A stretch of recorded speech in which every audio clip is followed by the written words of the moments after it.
The evidence seems to indicate that you're watching Dolly Vision. Top it up, Dolly Vision streaming real. True crime scene blast feel so unreal. YouTube madness, like, share, subscribe. Jack's on fire, burning the world's fire. Where's the baby missing shadows crawl? People whisper footsteps down the hall. Fingerprints of the dead, cold as stone. He's got the scoop, best around town known. Dolly Vision headlines, King the Beat. Truth unravels, crackling through the heat. Lost soul shouting, head goes in the night. Rock the truth while live on air light. Top it up, Dolly Vision streaming real. True crime scene blast feel so unreal. YouTube madness, like, share, subscribe. Jack's on fire, burning the world's fire. Where's the baby missing shadows crawl? People whisper footsteps down the hall. Fingerprints of the dead, cold as stone. He's got the scoop, best around town known. Dolly Vision headlines, King the Beat. Truth unravels, crackling through the heat. Lost soul shouting, head goes in the night. Rock the truth while live on air light.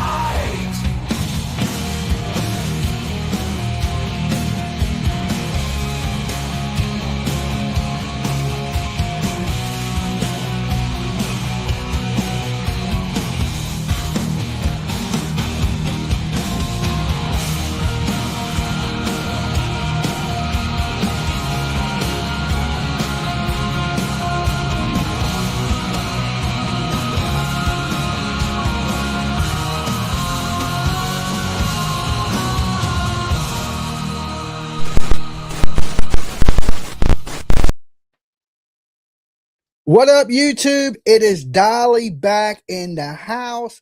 And usually we cover missing kids and kidnappings. So this falls right under our category, the kidnapping of Nicolas Maduro. Allegedly, he is the president of Venezuela. Okay, some people say he's not even the president, but some people say he is the president. And of course, he has been extracted is the word we're going to use, because kidnapping,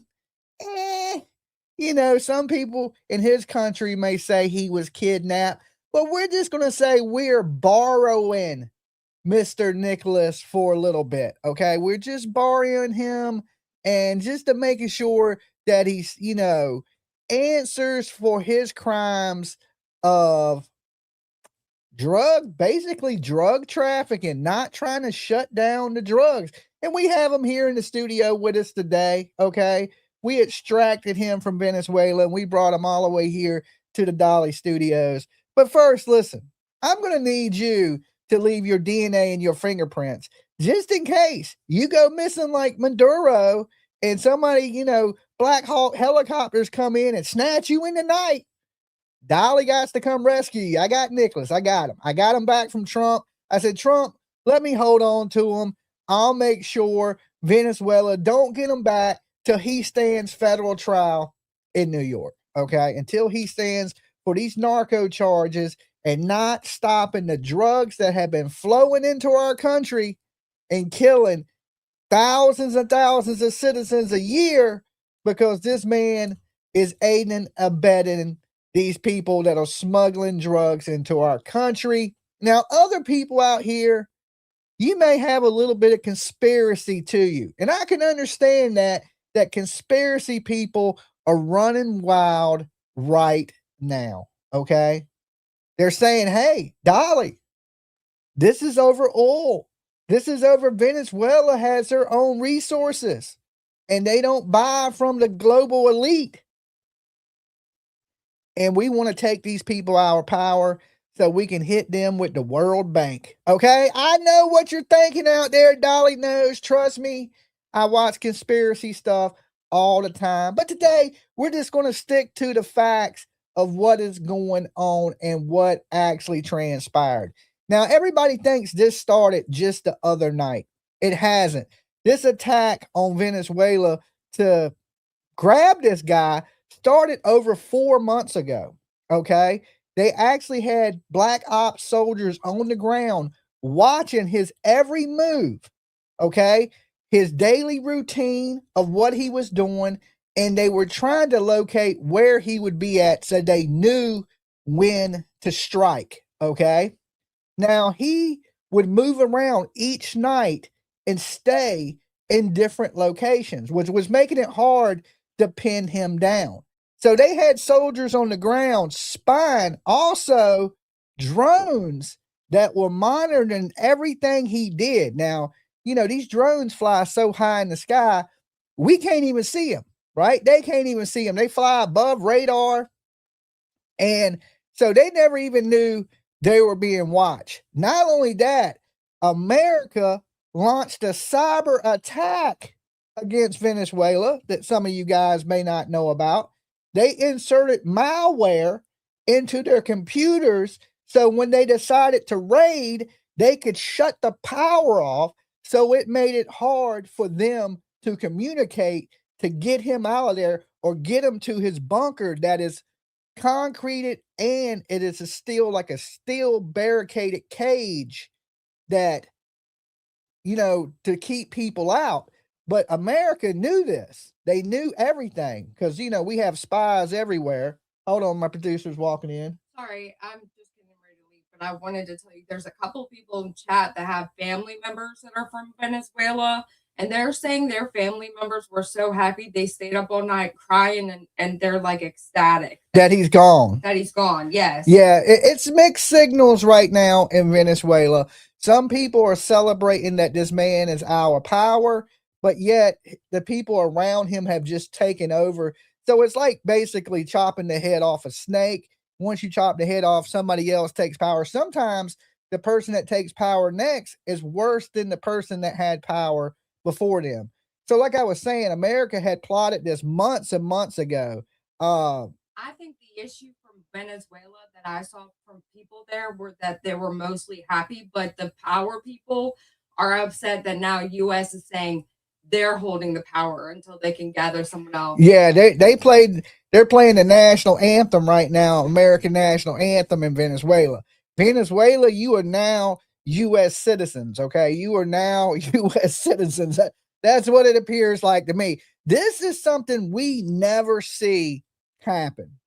In all my days of being alive, I have never seen them go into a communist country and kidnap or abstract the leader of that country, okay, or so-called leader. How there's a lot of controversy over that, and basically they're saying that this is over him not putting his foot down, him not trying to stop the drug trafficking that is coming into our country. Like I said, he did try to flee into his bunker. America even brought torches to cut into the bunker, and they were on a warship right outside the coast of Venezuela. This is where this all started. They took the helicopters from the warship and flew in. They flew 100 miles above the water, real low, and 100 feet above the water. And that way they were able to fly under radar. So they flew into Venezuela 10 miles getting shot at. Matter of fact, one helicopter was hit, but it wasn't disabled. It was able to continue the mission. Now, just like in Osama bin Laden, remember they built a compound and they had practiced raiding this compound. So come to find out, Delta Force, last time it was SEAL Team 6, this time it was Delta Force. Delta Force had built a mock building to match that building, and they kept practicing raids on it, right? So like I said, they even brought torches. They brought chop saws. No matter what he did, and explosive, they were going to blow the concrete up, cut through the metal, grab him, and drag him out. But it happened so fast, and they disrupted communication so bad that they didn't have time to get his bunker door shut. So the bunker door was open, and they were able to grab him in bed, drag him out, put him on a helicopter, fly him back to the warship, Then from the warship, of course, to New York, where he will stand trial in federal court. Now, I'm going to pull up some videos so you can hear what he's charged with, how this all went down, because a lot of people are still confused today, because we heard about it yesterday and everybody was like, what is going on, right? What has happened? Even me, I was in the airport when I got the call that said, hey, we just kidnapped the Venezuelan president. Now, before you get on a plane, you don't want to hear that. Okay, you don't want to hear that there's global tension when you getting on an airplane. It just ain't one of those things you want to hear, because I'm thinking, well, damn, I hope there ain't no mad Venezuelans, you know, around here that may want to do something to retaliate at the U.S.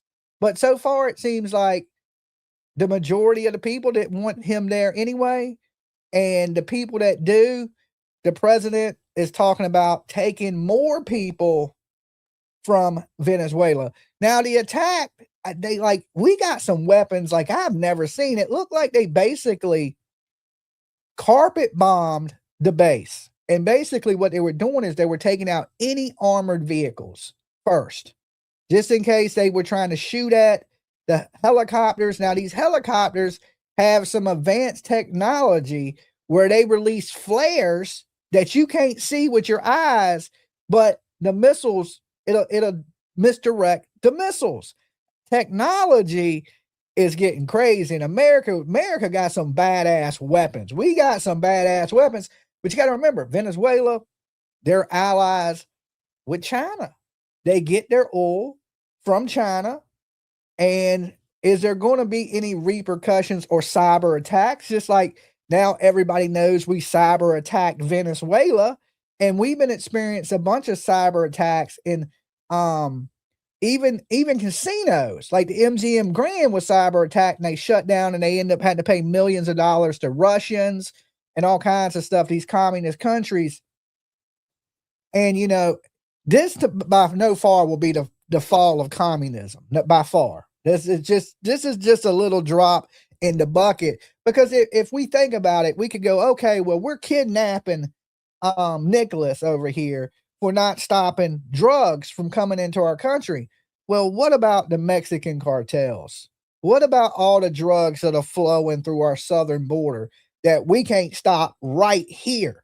You know, so this is where conspiracy people are going to go crazy.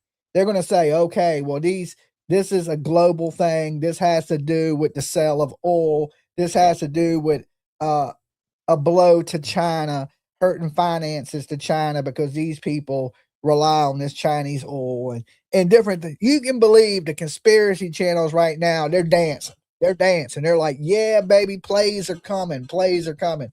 And, you know, I will enjoy that. I watch it for entertainment, you know, but, you know, you never know. It could be some big conspiracy, or it could just be, hey, we don't want these drugs in here. We've told you, we've planned this. We executed the plan flawlessly. I mean, America is on like a roll of flying into your country, taking you, getting out like nothing ever happened, right? Like no planes went down, no helicopters went down, nobody dead.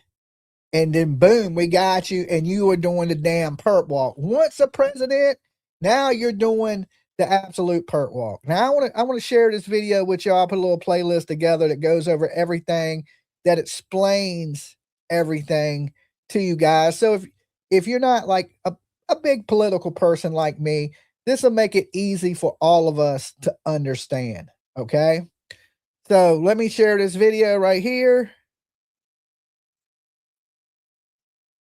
Been following this. You've been looking at all of these charges because they were unsealed earlier today. These are charges that go back to 2020, but now we also have a superseding indictment. We do, and it charges not only Maduro, but also his wife and son, Gio, with sitting atop a narco-terrorism conspiracy that federal prosecutors here in New York allege put tons of cocaine onto American streets. While now, you know, the prices of Colombian Bam Bam just went way the hell up. Okay. So if you think you're going out clubbing and dancing and it's going to be cheap, oh, hell no. You paying triple now. You paying triple.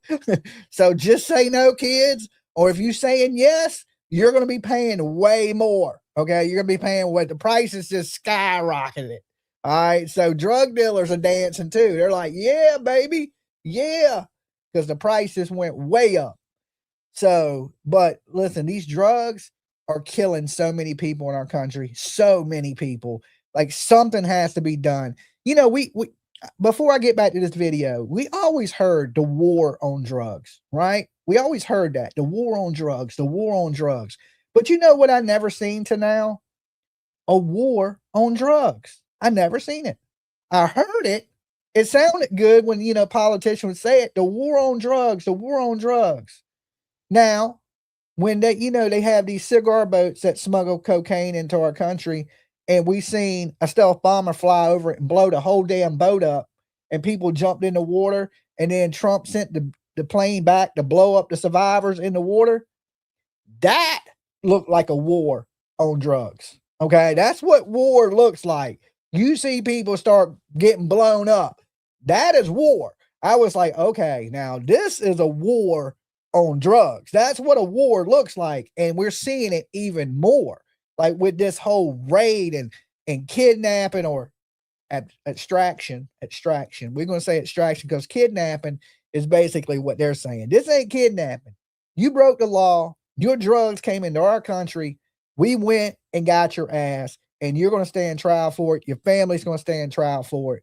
And the next person that thinks about not listening, they're going to think twice. They're going to think twice. Enriching and corrupting Maduro and his close allies, and at least two of them are charged. And federal prosecutors accuse them of working with some of the most dangerous and violent drug traffickers, including members of the Sinaloa cartel, once run by Joaquin Guzman, known as El Chapo, and the FARC rebels who operated in Colombia, producing a lot of this cocaine. But Gio, ostensibly, this was an operation to extract someone like Maduro, who's indicted on all of these charges.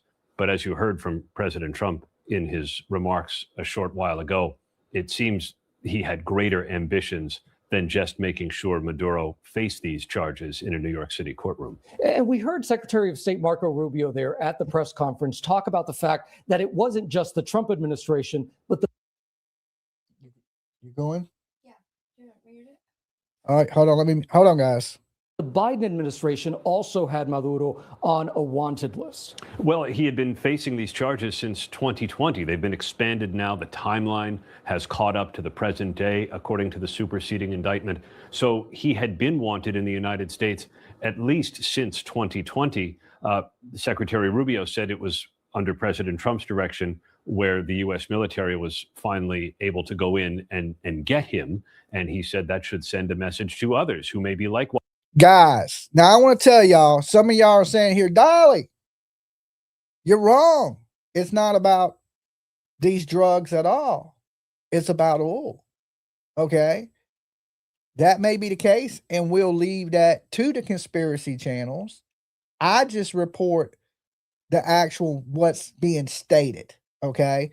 Now you may absolutely be right out here that there's more to it than what we're seeing in the news, and the news is a bunch of propaganda, right? You may be right on that. I'm not arguing that point. I'm just telling you what we are being told here. Okay. So I don't think I don't keep an open mind to everything. I absolutely do. Right. But we got to report what's being reported. I'm not a conspiracy channel. Not that it's even a conspiracy. It may be fact. Okay. It may be fact. But this is not the place for that. Now in the chat, you can have your opinions, guys, but don't think I'm uninformed or where I don't keep an eye on all of it. Okay. China buys oil from Venezuela. Okay. Well, I may be right. Now listen, I ain't the most political person in the world. All right. I cover kidnappings. Okay. Or extractions. Now, extractions. When we grab you and take you, sometimes I may cover a little bit of that. All right. So let's get back to it. And now, like I said, according to the federal government that's prosecuting this case, this is a case over narco drugs. Okay. That's what's being reported in the mainstream media. Conspiracy, terrorism, narco, not stopping these drug dealers from flooding cocaine into this country. Okay. I mean, don't be mad at me. Be mad at the news. All right. Let's get back to it. Was positioned. The president, though, drew a line against Juan Orlando Hernandez, the former president of Honduras, who faced very similar drug trafficking charges with much of the same language. But he says the Biden administration gave him a raw deal, and that's why Trump decided to pardon Hernandez last November. All right, Aaron Katersky, I know you're going to stay on top of your sources on this. Thank you so much. Okay. So let me kick back to this video. It goes into a little bit more. Now we know what they're being charged with, right? What America's claiming. We're claiming he violated our U.S. Drug Act. Okay, that drug act is in place to stop people from smuggling drugs into our country. And people act like this Colombian Bam Bam don't kill people. It absolutely does. A lot of these drugs that are coming into this country, they're getting cut with that big F, terrible things. And of course, lots of people are dying from these drugs. And now I know certain people are going to feel a certain way, but if you have a child out here that has died from this, I think you would be celebrating this man's arrest. Okay. You would be celebrating it. Now, if you somebody that's going to the nightclub tonight and you paying triple the price, you may be a little mad about what the government did. It just depends on what side of the fence you're on. Okay. Trump administration officials are giving some details about the U.S. military operation that led to the arrest of Venezuelan President Nicolas Maduro. President Donald Trump says U.S. troops have been practicing on a replica building of Maduro's presidential compound in Caracas. And when troops got to the actual compound, Trump says they were armed with blowtorches in case they needed to cut through the walls of a safe room. The U.S. president says Maduro wasn't able to get into that room and couldn't quite close the door before he was apprehended. General Dan Kane, chairman of the Joint Chiefs of Staff, said Operation Absolute Resolve had been months in the making and that service members had been ready since early December for when they got the word they were good to go. Kane says that more than 150 U.S. aircraft were flown in from across the Western Hemisphere and that the operation began shortly after Trump gave the go-ahead late Friday night. Earlier on Saturday, Trump posted a picture of what he said was Maduro on board a U.S. warship that would be on its way to New York, where the Venezuelan leader and his wife are set to face criminal indictments on drug charges. Can you imagine that? 1 minute, you are the leader of a country, high powered, high ranking, got a whole army, and then the next minute you are in a U.S. helicopter, handcuffed with blacked out sunglasses on so you can't see where you're going, you can't hear nothing, you basically in complete isolation. So thank you for becoming a member. That's a great way to support the channel. If everybody jumps on the Dolly train, the Blessed Express. But quickly things are changing, and I think this is just an escalation of what's going to happen. You know, anytime there's an action, there's an opposite and equal reaction. And I just hope it ain't something bad that, you know, certain terrorist groups act out on this. And it's just, you know, what do we do? What do we do? You know, a lot of people, they don't seem to be too concerned about the drugs that flood into our country. They don't seem to be too concerned about, you know, the wall in Mexico. We got to stop these drugs. Now, listen, me, myself, I have a lot of friends that have died from illegal things coming into this country. All right. Now, listen, I'm not a hard ass on people that drink or do a little smoking and toking, you know, but these drugs that are coming into the country now, they're not the same drugs that were coming into the country in the 60s. Okay, they're mixed with deadly synthetic drugs, okay, that are basically coming from China. China is shipping all that big F. I don't even want to say the word, but y'all know what it is, right? Just a little bit of it'll kill you. And there's two. There's one that's even stronger than that.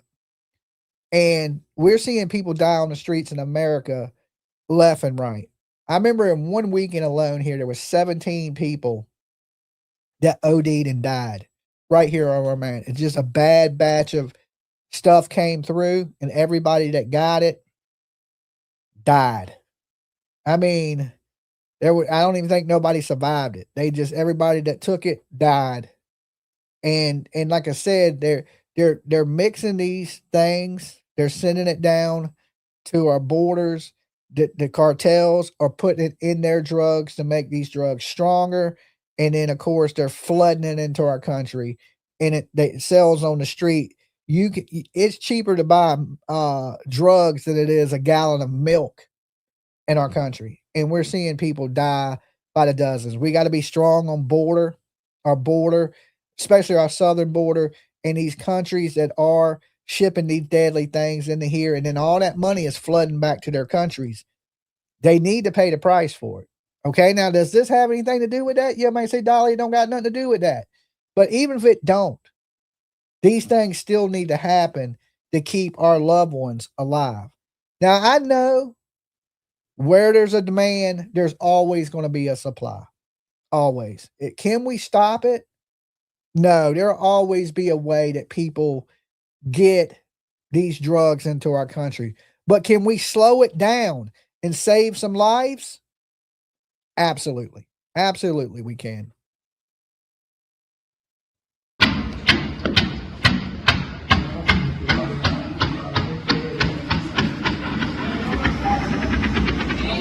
But they're mixing it. They're mixing that fent with it. They're mixing it. That's the thing. And look at the Kansas City 3.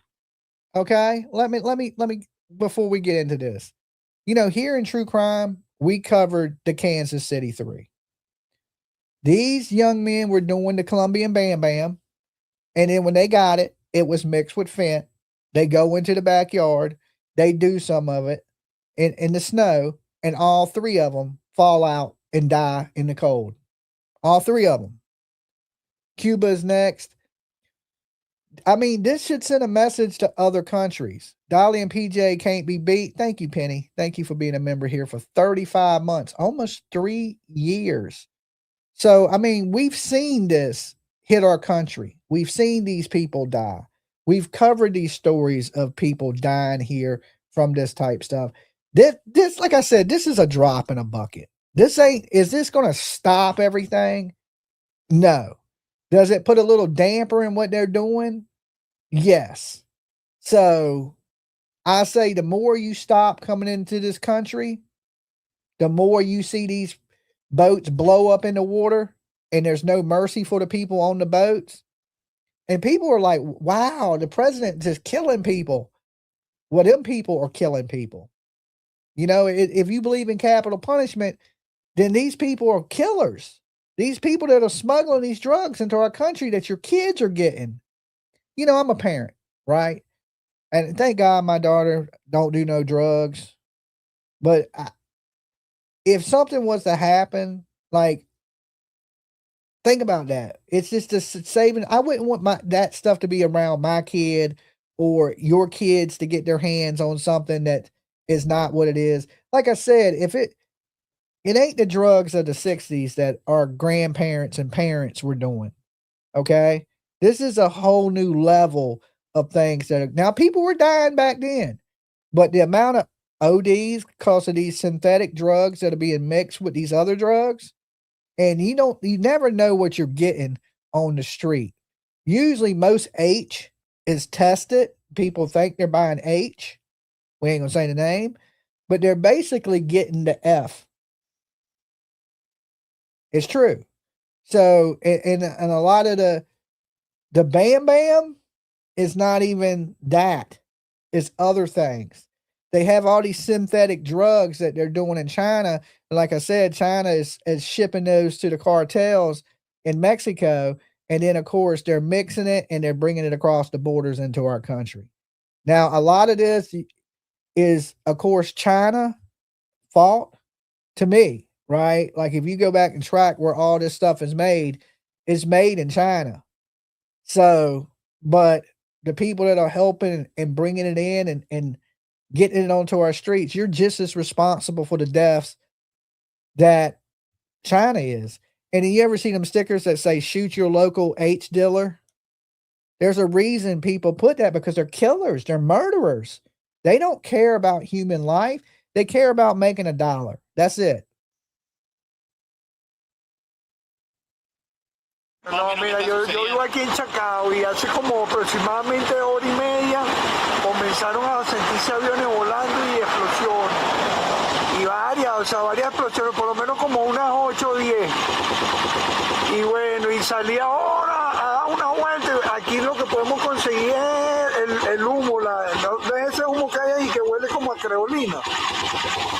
Eso es lo que, pero parece que las explosiones fueron aquí en La Carlota. The United States hit Venezuela with a large-scale strike early Saturday and said its president, Looks like a Nicolas fireworks Maduro, show. had been captured and flown out of the country. Here's what to know.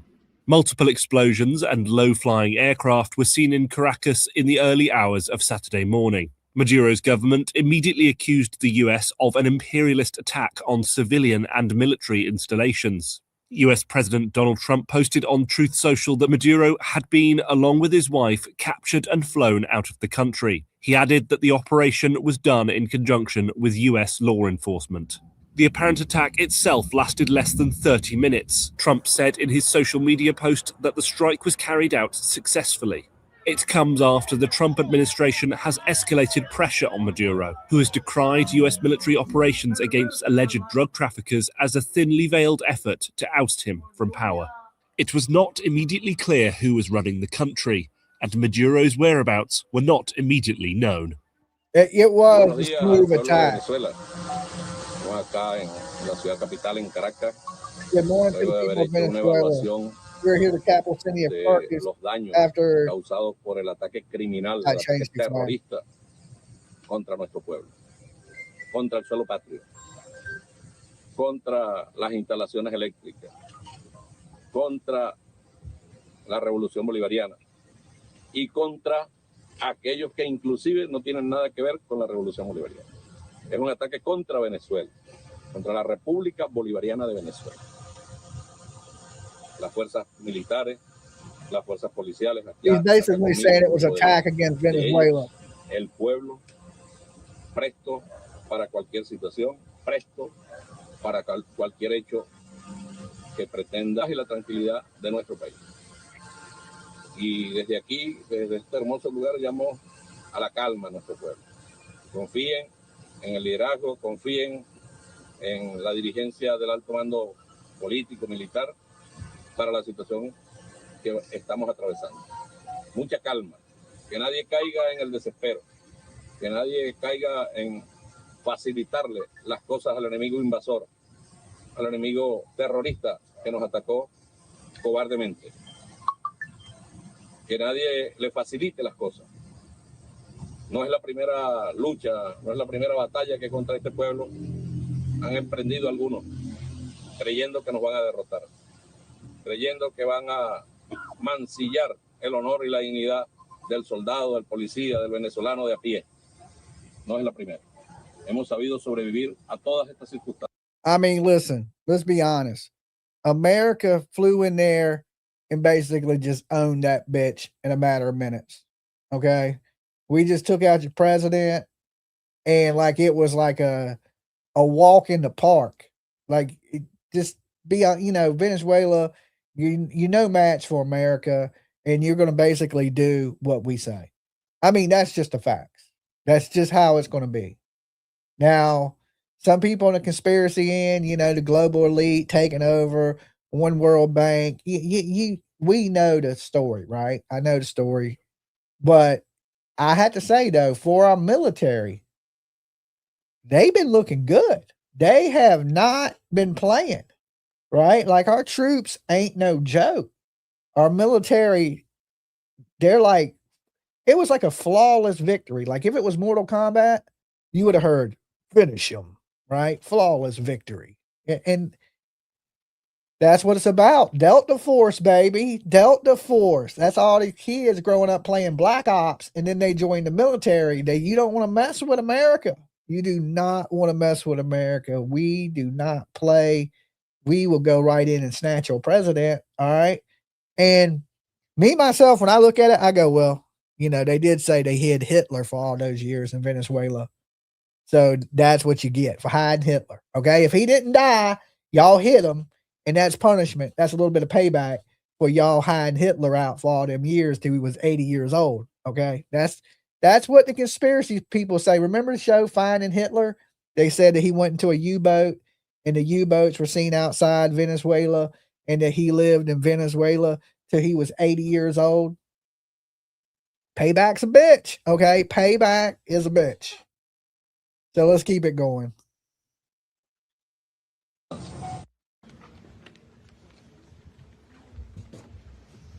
Okay, thank you very much. This is big stuff. We appreciate you being here. Late last night and early today, at my direction, the United States Armed Forces conducted an extraordinary military operation in the was it Argentina, not Venezuela? Okay, close enough. Close. You're right. I think it was Argentina. You might be right. You might be right. I thought it was Venezuela, but you might be right. It might be Argentina. But that's what they get anyway. Of Venezuela. Overwhelming American military power, air, land, and sea, was used to launch a spectacular assault. And it was an assault like people have not seen since World War II. No, that Mountain Dog Mom might be right. It might have been Argentina. I knew it was one of those countries. Hey, it all looks the same to me. All right? It all looks the same to me. It was a force against a heavily fortified military fortress in the heart of Caracas to bring outlaw dictator Nicolas Maduro to justice. You might be right. It might have been Argentina. One of Argentina. the most stunning, effective, and powerful displays of American military might and competence. Okay, y'all got me. You got me. In American history. And if Hitler didn't kill himself. Okay. None of his generals killed themselves. So you're right. It was Argentina. All the generals fled to Argentina. Why would he let them leave and he gonna unalive himself? I don't believe that. you think about it, we've done some other good ones like the attack on Soleimani, the attack on al-Baghdadi, and the obliteration and decimation of the Iran nuclear sites just recently in an operation known as Midnight Hammer. Midnight Hammer. All perfectly Can't touch this. executed and done. No nation in the world could achieve what America achieved yesterday, or frankly, in just a short period of time. All Venezuelan military capacities were rendered powerless as the men and women of our military, working with U.S. law enforcement, successfully captured Maduro in the dead of night. It was dark. The lights of Caracas were largely turned off due to a certain expertise that we... He said due to a certain expertise. No, it was a cyber attack. He just trying not to say it was a cyber attack because, you know, usually we're getting hit with the cyber attacks, and America don't like to admit that they do cyber attacks, but you see that they do. They put this malware in place months before this. They had been planning this for the last 4 or 5 months that they were going to go in there and take him. So it seemed like out of nowhere, but of course, into the military, this was well planned. They had black ops on the ground patrolling everything. And when they went in, ground forces to get him, they had federal agents with them from law enforcement.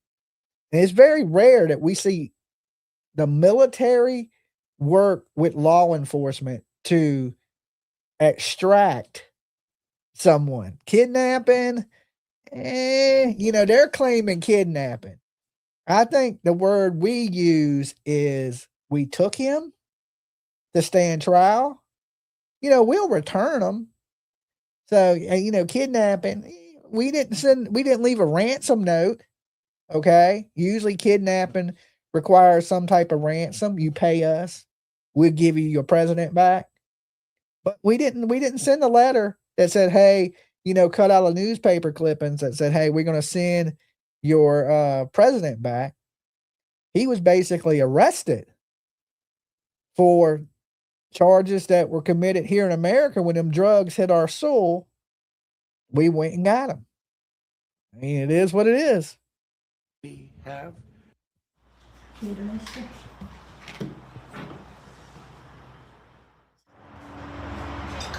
esta área que estamos observando fue la más grave de todas, ya que la explosión fue justo aquí al frente de la casa, fue donde cayó, no sé qué fue lo que cayó, pero ahí se vio el estallido fuertemente, todas las ventanas las destrozó, ¿ok? Podemos observar también aquí todos los ventanales de la fachada de la casa se destrozaron. Thank you, misunderstood. Fue demasiado fuerte, ¿ok? Nosotros nos levantamos, nos resguardamos en esa primera explosión que fue tan fuerte. I'm glad you enjoyed the new background. We're working on my new studio, okay? And this ain't it. This is my old studio I'm in now. But I'm going to be starting to work on my new studio in the next few days. I'm framing up some stuff at my house. So I'll have my own studio. It's going to be a lot bigger. So this is just a start. I got new furniture, of course, the new mics, new mic stands, new mixer, everything's going to be a lot nicer. I got a new pod sign. You see this little tiny sign here? I got this big one with this chick screaming, and it says Dolly Vision, got a knife, and it says Dolly Vision Podcast. So you're going to see over the next 2 months, you're going to see some major overhauls here at Dolly Vision. We're taking it from looking okay to looking 100% professional. It's going to look like the greatest podcaster in the world, which I am, okay, by far, the greatest. Could only be one. God picked me out, sprinkled a little bit of honey and June bug on me, and boom, said Dolly rule the world. Here I am, okay? Can only be one. So, yeah, you're going to see a lot of updates coming, a lot of new stuff, a lot of the new studios coming where it'll be a lot bigger. It'll be multiple camera angles. Like, it'll be like, close-ups and far-away shots and multiple cameras, better sound, just better everything, which, it's been a slow process, but we're slowly getting there. Baby steps, baby steps. Fue donde sentimos los primeros destrozos de mi vivienda. Una experiencia aterradora, que todavía estamos con los nervios a millón y ahora estamos en una incertidumbre de qué hacer. Nos quedamos resguardados en casa, salimos a buscar alimentos, no sé, y más nosotros que somos unas personas solas, ¿ok? Entonces no me atrevo a salir, dejar la casa sola. Y bueno, estoy en esta incertidumbre. We want to go to this new video this morning showing the first glimpse of Venezuela's ousted leader, Nicolas Maduro, here in the U.S.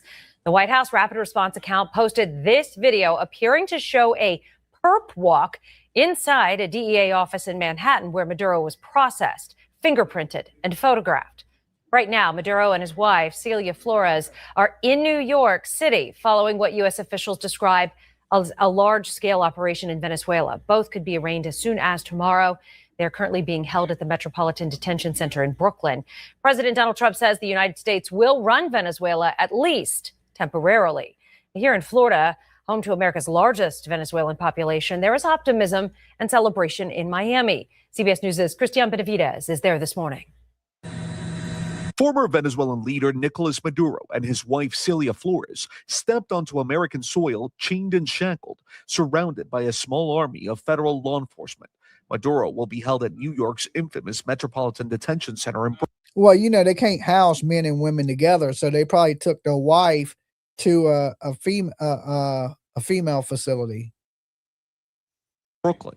Newly unsealed criminal charges against Maduro and his wife allege Maduro abused his position of trust and engaged in corruption for a quarter century. Maduro remained in power and waged a ceaseless campaign of violence, terror, and subversion against the United States of America, threatening not only our people, but the stability of the entire region. The Justice Department also links Maduro's alleged conspiracy to the Venezuelan gang Tren de Aragua, which allegedly engaged in extortions, kidnappings, murders, and other crimes.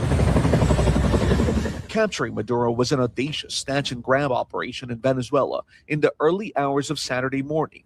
A swarm of U.S. military helicopters, special forces units known as the Night Stalkers, descended on Caracas. Night Stalkers. Explosions lit up the sky, and within 2.5 hours of U.S. forces touching down, Maduro and his wife were in custody. This was a law enforcement exercise. It was the Department of War in support of the Department of Justice pulling out an indicted person who ultimately will face justice. President Trump and his team watched the mission unfold from his Mar-a-Lago home. The president said the U.S. will take over Venezuela without explaining how that's going to work, how long it could last, and whether U.S. troops would be needed to do it. He also said the U.S. will take over the country's oil reserves. Cristian Benavides, CBS News, Miami. Yeah, so we woke up this morning and there's a building. We don't live far from it's like a academy for people that's going to go into the military, like a junior army academy. And every morning, early in the morning on the weekends, they play the Star Spangled Banner. All right. And you can hear it at my house. You can hear it pretty good. Right. So me and PJ we're laying in bed this morning and I could hear it. So I'm kind of singing it to myself, right? Because I can hear it playing early this morning. And I look over at PJ and I was like, that's what they're playing in Venezuela this morning. Right? I was like, they're all singing the Star Spangled Banner in Venezuela this morning. Their country that got basically took. I mean, it is what it is. Now, technically, America's not running Venezuela right now. He still has people that were surrounding him that are basically in power. It's some woman. I don't know enough about politics. Will you please stop arguing in the chat? And no one needs to speak of New York being gone. This is part of stop it. But you know, just the joking in me was like, now it's America. If you're from Venezuela, you're now a U.S. citizen. Okay, that means you get assistance. Okay, government assistance. I do want to bring in Ken Gray, professor of practice in Homeland Security, Criminal Justice, and National Security at the University of New Haven, a great friend of the show. Thank you so much for taking the time to be here with us this morning. Morning, Josh. Glad to be with you. Of course. And first off, did want to start by asking you kind of the basics here as we go back to how all of this played out. Speaking, of course, about the large-scale strikes in Venezuela and then the capture of Maduro and his wife, what stands out to you about the operation overall? So this was an incredibly well-executed operation that involved players from a number of different agencies and different units. This involved 150 aircraft, both fixed wing and rotary, that all came together and was orchestrated by overhead command and control. We had an LHA, the Iwo Jima, operating off the coast there, where helicopters were able to launch from. And then you had ground strikes to be able to suppress any type of response capabilities on the part of Venezuelan forces, while the ground forces landed and managed to gain entry into Maduro's residence there and place him under arrest without any real strong opposition. Does it kind of stand out that there was no opposition? And of course, we did see Maduro essentially surrender, according to President Trump and Secretary of War Pete Hegseth. Maduro had a safe room, which he was attempting to get into at the time of the arrest. This was Delta that made the entry, but Delta combined with the FBI's hostage rescue team to conduct the actual arrest itself. Delta went through the protection forces Maduro had and managed to get to him before he was able to get into the safe room. However, they did have the capability of taking the door off of the safe room, and they had practiced to do that before executing this operation. So the safe room itself would have provided some delay in this execution, but nonetheless, they were ready for that contingency. How does the government protect sensitive? Yeah, that safe room didn't work very well for him. You know, they didn't have time to get the door closed and secure. And a lot of people are saying he's not even really the president. He wasn't elected, but he was basically the leader of the country, unelected leader of the country. Operational plans, because we heard President Trump. Now, you know, Saddam Hussein, they tried him, walked him outside and executed him immediately. You know, that was crazy to see, you know, Saddam Hussein. Like, you know, usually they put you on death row for 20 years. They literally walked him out the courtroom, walked him down the street, took him up in the gallows while they were spitting on him, and hung him in front of the whole world. Did anybody watch that? The execution of Saddam Hussein? That was the most brutal thing I've ever seen in my life. I don't think I've ever seen anything like it ever. Still to this day. You know, basically, and then them beating Gaddafi to death, walking him down the street, beating him in the head with the guns that he got from Condoleezza Rice.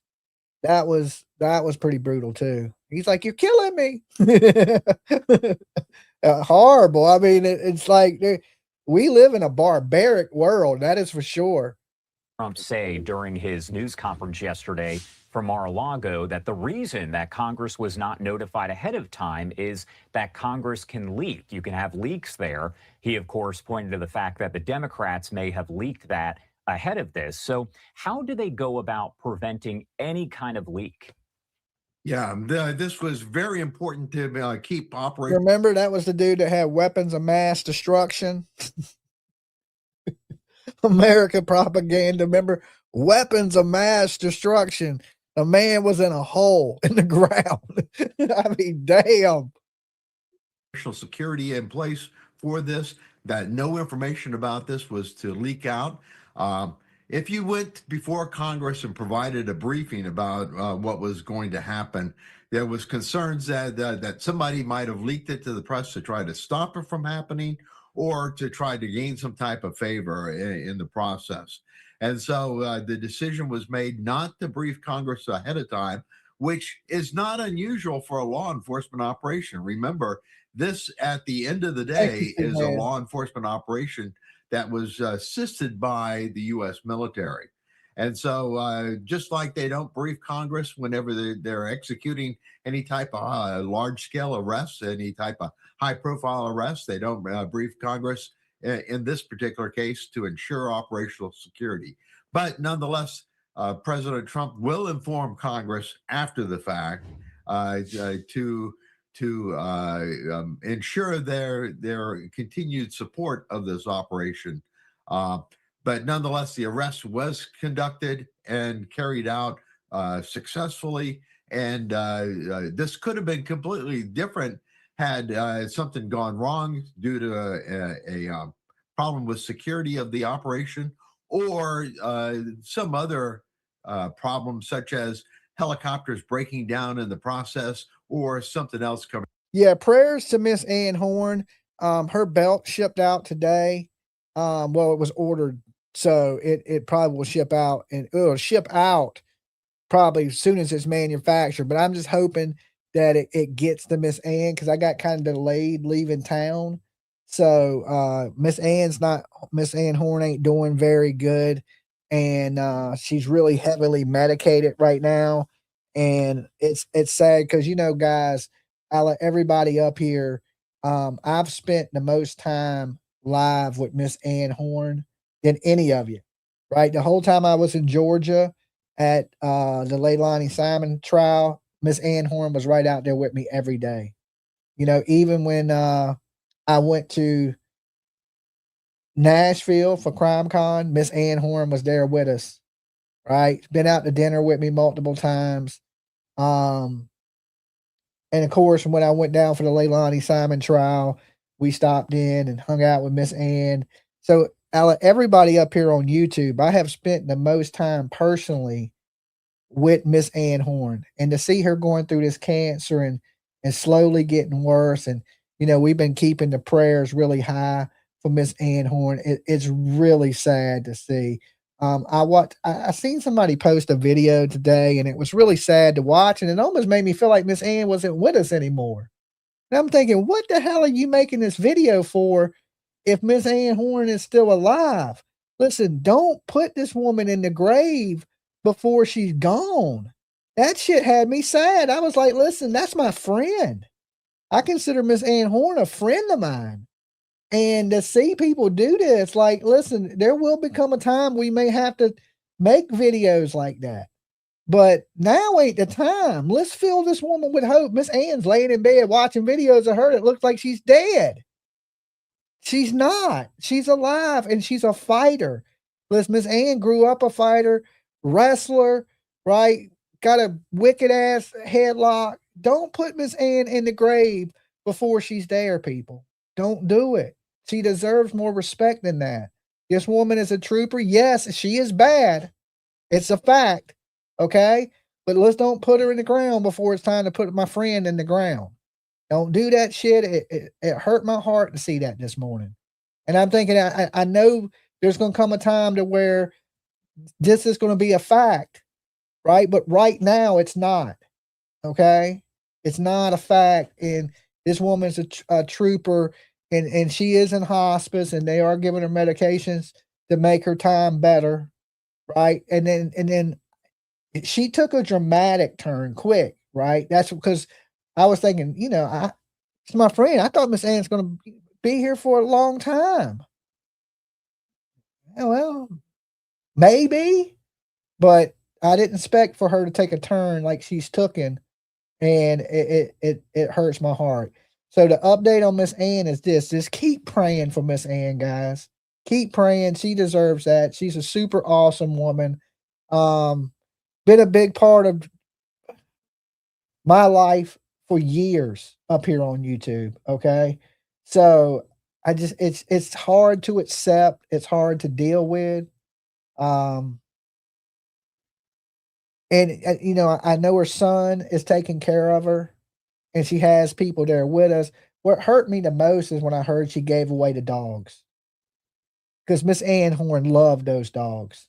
Them dogs were like Miss Ann Horn's life. And to hear she gave the dogs away, and it's just sad. But let's show her a little respect, and when the time comes, then we'll make these videos and things like that. It's I'm just hoping it's a while, and I'm hoping she gets this before anything. She gets to see it, because to me, Miss Ann Horn is a champion. Okay. I don't want to get too squirrel, too sidetracked. Now let's get back to on target, because I don't want to get all sad and emotional right now. Up in the case. This was not a kill operation. This was an arrest operation. If all they wanted to do was eliminate Maduro, they could have done that with missile strikes. And one thing I do want to point out here, as we take a look at this post that is coming in fairly lengthy from Iran, the foreign ministry there, we did see opposition to all of this from Iran, Russia, China, their foreign ministers posting on social media. And I do want to read this right here. As Iran said, the foreign ministry of the The problem is this, is I don't know exactly her location right now. I think she's with her son, so that she's been moved, but I'm not positive. I have PJ checking on that with people that are closer to her. So it's finding out where she's at and all these things. But I know she's been medicated under some heavy medicines that are keeping her sleeping. And sad situation. Islamic Republic of Iran strongly condemns the U.S. military attack on Venezuela and the blatant violation of the country's national sovereignty and territorial integrity. The U.S. military attack on Venezuela constitutes a clear violation of the fundamental principles of the UN Charter and the basic rules of international law, particularly Article 2.4 there of the Charter, which prohibits the threat or use of force and fully qualifies as, Thank you, quote, Teresa. an act of aggression.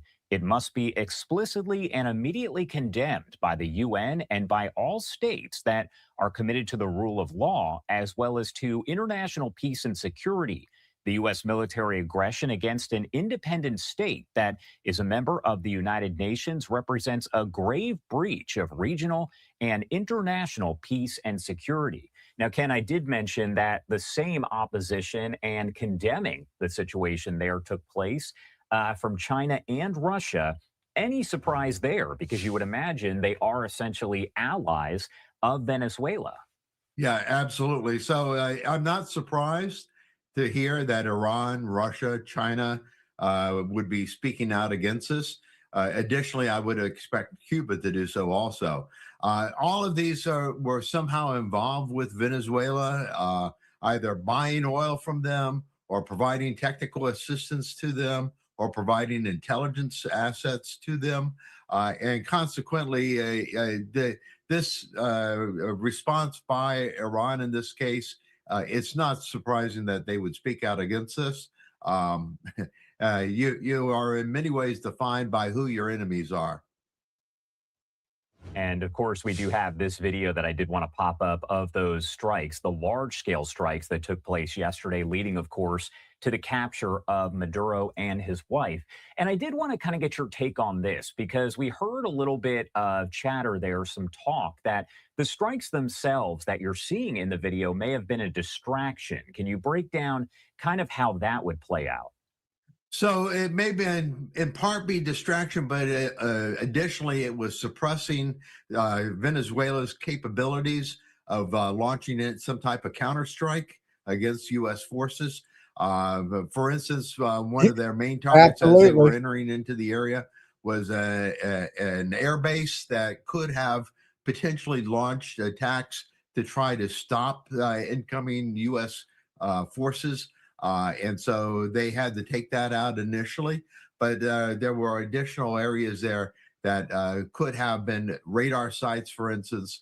Guys, if you're tuning in, make sure you like the video for me. Okay, we don't usually go over political stuff, but we do cover kidnappings. So make sure you like the video for me. All right, thank you. That could have provided information that the U.S. was coming in at the time. Suppression like this is necessary so as to be able to execute an operation with little resistance.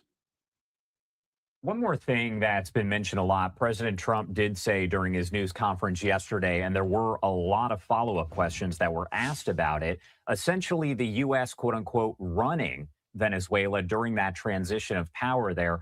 What would that realistically look like? Yeah, now the president provided very few details as to exactly how that will be executed. My guess is that we will see the United States over a period of time providing some governance of the area, but interested in extracting themselves as quickly as possible as soon as a legitimate government is identified for Venezuela to take over control and to get into place and then be operational. So I don't imagine that this transitional government that the president mentioned, it probably is not well defined at this point. Welcome to the Blessed Express. You ain't blessed unless you on the Dolly Express. All right. And you just jumped aboard. Thanks for being here with us. To begin with. But just like, in previous operations. And I'm going to take a second to to talk about what PJ had just posted. This is our Give Some Go. If you'd like to help us continue the mission to travel and search for missing people, please donate here. Thank you so much. Guys, as you know, I was able to go down and search for little John yesterday. I had a long flight home. I was exhausted. That's why I didn't come back live with you guys. I got into town. I had to go to PJ's dad's 70th birthday, and so had a good time with family when I got back, but I was absolutely exhausted. That's why I'm here early with you this morning, because I went to bed early last night. But we were able to go search for John and bring y'all that front row coverage. Now listen, was there any channel that had better coverage than Dolly Vision? We had better coverage than the news. Nobody else had the coverage that we had of what was going on in this missing kid case. And the reason we were able to do that is because of you guys that donated to the Give, Send, Go. The problem is this: we never know when a kid is going to go missing. So we constantly have to raise and do things to put money into this fund, because let's just say a kid goes missing tomorrow. We got to get there. Okay. We got to be able to get there. We got to be able to do that. Right. So if you have a couple extra bucks or a little that you can spare, definitely hit up that link and drop a few bucks in there, and you see what it goes to, right? We're not one of these channels that fundraise and sit here and talk about it. We go to the scene, no matter where that scene is in this country. From coast to coast, Dolly Vision is there. From Georgia to California to Tennessee to Alabama to anywhere, to Boston, wherever it's at, that's where we're at. And we can't do that without the support of each and every one of you. Okay. So just remember, when you're giving to that link, you're giving to a good cause. That's the cause of going and help, doing our best to find answers for these missing people, missing kids, the Venezuelan president. I'm just kidding about the Venezuelan president, but you get the point. So I don't want to sound like a used car salesman, but for everybody that has helped, I just want to say thank you so much from the bottom of my heart. And I couldn't do it without you. All right. It's like Iraq. You have a period of time where the military has to provide that governance of the area to maintain security and to be able to provide basic support for the country while trying to put together a government to run it. There is no identified opposition that can immediately come in and take the reins of power. There was a legitimate government that had been elected. Maduro refused to recognize that election and declared himself the victor in that case. You could turn to that ruler at that time, that presidential candidate at that time, as becoming the legitimate president of Venezuela, or you could hold new elections.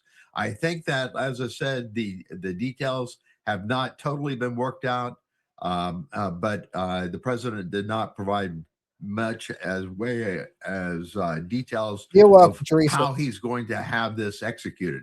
He kind of waved to the people behind him and said, collectively, they will run the government of Venezuela in the interim.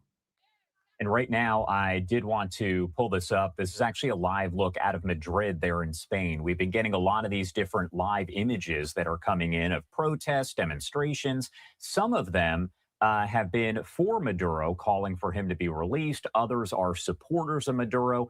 And a lot of folks that we did hear from yesterday in different locations were actually just trying to figure out what was going on. They wanted to get some information. But again, this right here, one of those protests taking place right now over in Madrid.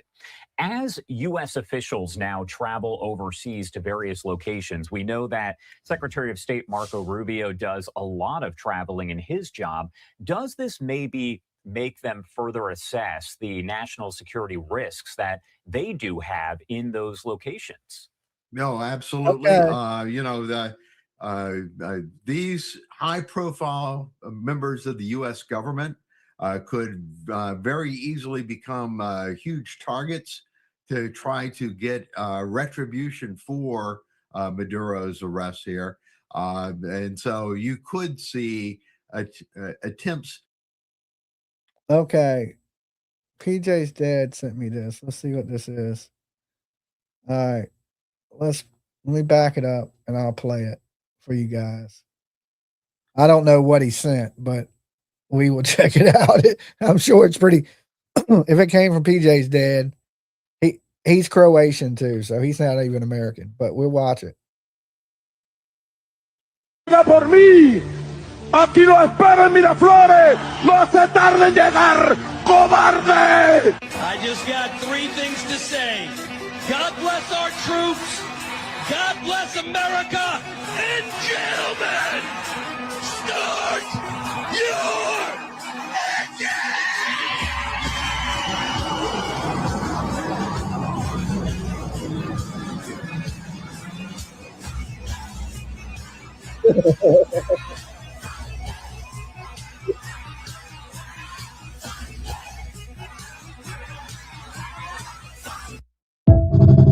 Okay. All right. So let me move this. So the funny thing was last night, right? It's PJ's dad's 70th birthday. And I go over there and I tell him, I said, that's what I tell him. Because, PJ's Croatian. Her family's from Croatia. So I looked at her dad and said, the Croatian president's next. He kind of laughed. He was like, nah, he's a small fry. He's a small fry. But I told him, I was like, yeah, they coming for the Croatian president next. To try to make strikes against some of these high-profile members of the U.S. government.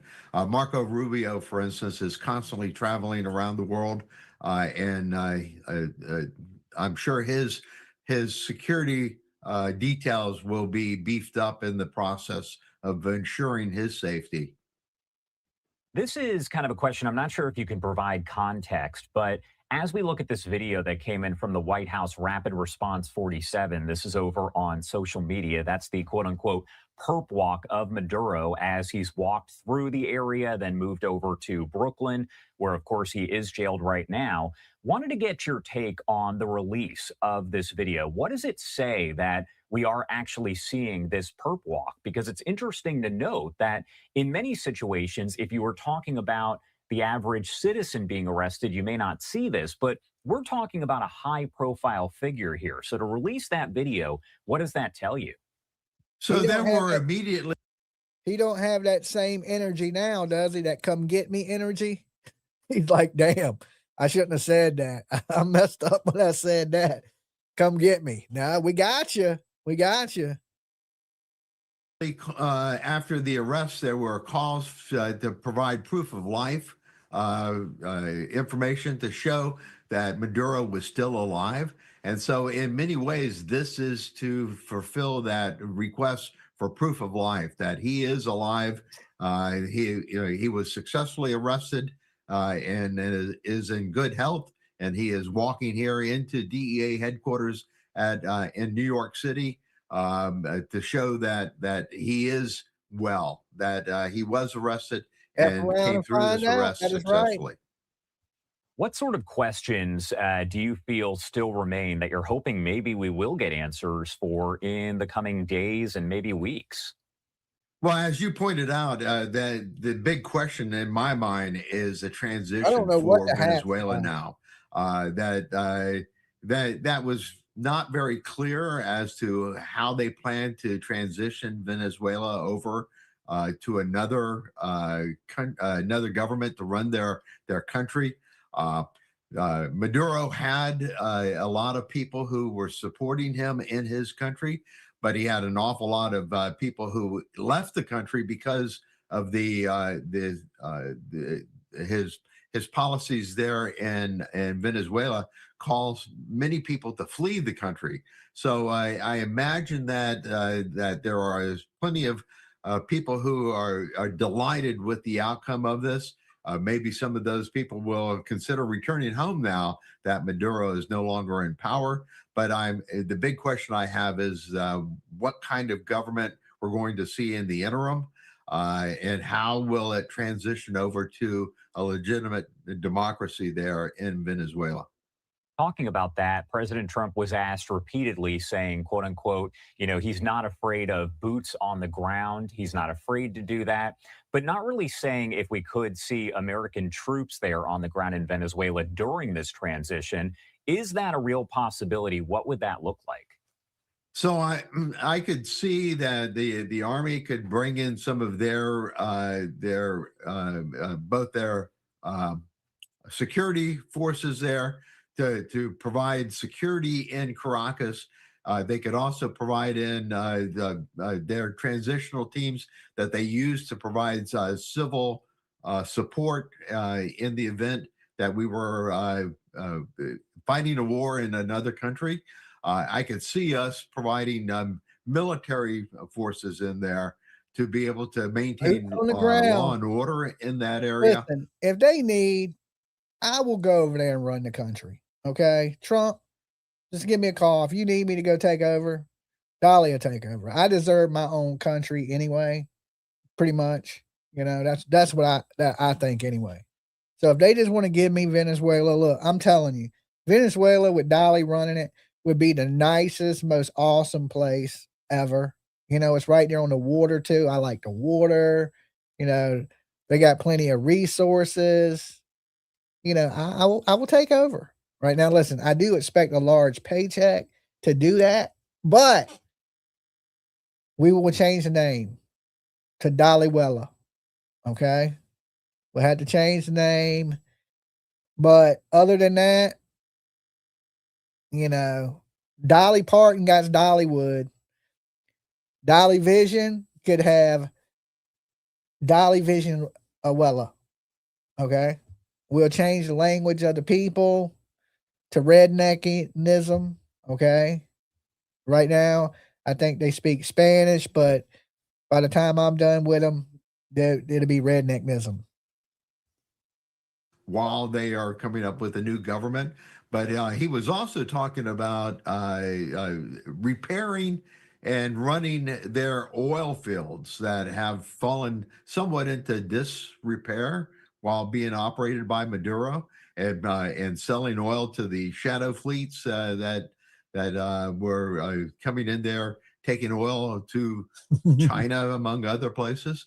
And so that would also require security for them to provide assistance to make it secure for oil technicians to come in there and repair these platforms. All right. Ken Gray, University of New Haven. Always love chatting with you because you have a lot of insight. Anything you want to make sure we mention here before I let you go? This was an incredibly well executed operation. And I just marvel at how well it was carried out. All right. Thank you so much, Ken, for taking the time to be here with us. We definitely appreciate it as always. Anytime. Good evening. It was a daring raid in the dead of night. Venezuela's President Nicolas Maduro captured by the United States and taken to New York, where he's tonight facing narco-terrorism and weapons charges. The extraordinary operation followed months of threats by President Donald Trump, who says America will now run the country. Washington. Wait a minute, lady. They wasn't threats. They were promises. He acted on it, right? A threat is something you do and you don't do nothing about. You make a threat. Donald Trump made actions, right? So them wasn't threats. Them were promises. We're going to come get your ass. You're going to stay at trial for what you did. Now, I don't think that was a threat. I mean, you see him sitting in handcuffs in New York. That is damn. That I think he made some promises, and he kept them. Correspondent Lauren Tomasi begins our coverage from South America. A president, now a prisoner. Nicolas Maduro, handcuffed in blackout goggles and protective headphones, robbed of his country and his senses. The illegitimate dictator Maduro was the kingpin of a vast criminal network responsible for trafficking colossal amounts of deadly and illicit drugs. Hours later, he and wife Celia Flores arrived in New York, escorted off the plane by dozens of federal agents. A change of outfit and a change of scenery. Maduro's first steps on American soil, surrounded but appearing relatively calm. The DEA showing off their catch, 2 thumbs up in handcuffs. A defiant pose from the embattled Why, if you were taken prisoner and abstracted from your home, why would you be sitting there with 2 thumbs up? And what he's telling you right now is you need to like the video. Okay, that's what he's saying. Give this video 2 thumbs up. Like the video. You heard it from Nicolas Maduro. All right, he's saying like Dolly's video, or else. Venezuelan leader. From there, he was taken to the Drug Enforcement Administration's offices, marched in front of the cameras for a perp walk. Good night. Happy New Year. And officially charged, then transported by synchronized helicopters across the Empire State. The Statue of Liberty and New York's sparkling skyline, the last thing they laid eyes on before arriving to a sea of officers surrounding the Metropolitan Detention Center in Brooklyn that has housed Sean Diddy Combs and alleged United Healthcare assassin Luigi Mangione. Taken from his slumber, the extraordinary mission to capture and remove him was conducted under the cloak of darkness. Boom. This operation, known as Operation Absolute Resolve, was discreet, precise, and conducted during the darkest hours. It was months in the planning, more than 150 aircraft involved, including F-22s, F-35s, F-18s, E-18s, E-2s, and B-1 bombers. Employing weapons to ensure the safe passage of the helicopters into the target area. A large-scale strike across Venezuela's capital. For a single purpose, to get an interdiction force into downtown Caracas. US helicopters arriving at Maduro's compound at 2:01 a.m. Delta Force soldiers finding the Venezuelan leader sleeping alongside his wife. It's one of the most stunning, effective and powerful displays of American military might and competence in American history. Donald Trump was locked and loaded in a makeshift situation room at Mar-a-Lago, flanked by his secretaries of state and defense. What all of us witnessed last night was sheer guts and grit, gallantry, and glory of the American warrior. Venezuela's vice president is demanding his release. La inmediata liberación. There is only one president in this country, Nicolas Maduro, and declared the South American country will never be a US colony. Maduro was an illegitimate ruler. He did not win the last election. Venezuela's Nobel Peace Prize winning opposition leader, Maria Corina Machado, has called for her candidate, Edmundo Gonzalez, to now be recognized. Trump says the opposition doesn't have the respect of the country to govern. We're going to run the country until such time as we can do a safe, proper, and judicious transition. Near the presidential palace in the capital, Maduro's supporters burned the American flag and called for his return. But the mood in Caracas was mostly muted, many queuing for groceries, a small act of control in the midst of uncertainty. What will happen tomorrow? What will happen in the next hour, says this resident. But there was elation in Florida, Spain, Chile, and at the Colombian border from Venezuelans who had already left. Colombia is now mobilizing its forces in an attempt to fortify the region and the border with Venezuela. Already, close to 8 million Venezuelans have fled the Maduro regime, and tonight, with real concerns about the stability of this region, the Colombian government is now bracing to bear the brunt of further waves. Tonight, Maduro and his wife have been charged with conspiracy to commit narco-terrorism, the importation of cocaine, and weapons charges. Don't play games. Don't play games with this president's in office, because it's not going to turn out well. The message from the White House is clear. FAFO. You effed around? Damn. Trump is a G, man. Dude, it's gangster. I ain't lying. You gotta remember, he survived New York with the mob and everything. That dude does not play. Oh my God. Damn. Wow. Like you don't want to mess with him, right? FAFO. That's the message from the White House. F around and find out. Okay. Good Lord. What is the world coming to? I don't even remember presidents tweeting and leaving messages on that started to blow my mind when you got a president that's on Twitter, he's sharing Twitter feeds and shit. It's crazy. And he found out. In Colombia, Lauren Tomasi, 9 News.